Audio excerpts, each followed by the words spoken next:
عبداللہ ابن مبارک رحمت اللہ علیہ فرماتے ہیں میں حج سے آ رہا تھا، ملک شام کی طرف جا رہا تھا، بیچ میں ریگستان کا علاقہ ہے، میں نے وہاں ایک بڑھیا کو دیکھا تو میرے دل میں یہ بات آئی لقودق صحرا کے اندر بڑھیا تنے تنہا کیا کر رہی ہے؟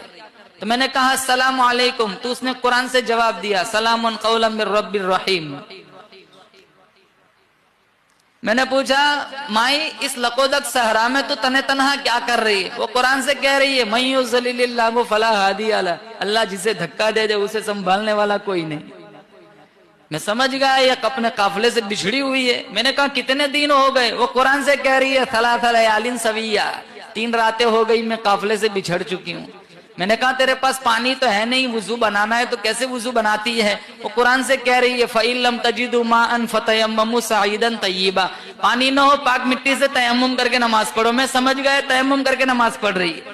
میں نے کہا تو 3 دن سے بھوکی ہوگی، تیرے پاس دانا روٹی تو ہے نہیں، میرے پاس روٹی ہے تجھے پیش کروں؟ تو وہ کہنے لگی ثُمَّ أَتِمُّ الصِّيَامَ إِلَى اللَّيْلِ، میں سمجھ گیا یہ تو روزے سے ہے۔ میں نے کہا سفر میں بھی روزہ، سفر میں بھی روزہ؟ کہا فمن تطوع خیرا فہو خیر اللہ، نفلی روزہ ہے۔ میں نے کہا سفر میں تو فرض روزہ چھوڑنے کی اجازت ہے، تو نفل روزہ رکھے ہوئے؟ وہ قرآن سے کہہ رہی ہے وَأَن تَصُومُوا خَيْرٌ لَكُمْ إِن كُنتُمْ تَعْلَمُونَ، اگر تمہیں روزے کی جزا معلوم ہو جائے تو تم سفر میں روزہ رکھنا شروع کر دو۔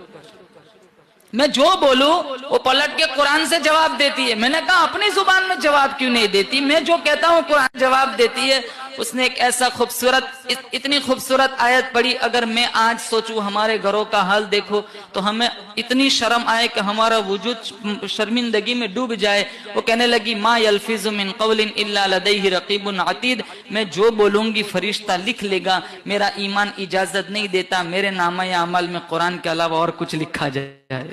کہا تو کہاں سے آئی ہے، کہاں جانا ہے؟ کہا سبحان الذی اسری بعبدہ لیلا من المسجد الحرام الى المسجد الاقصى۔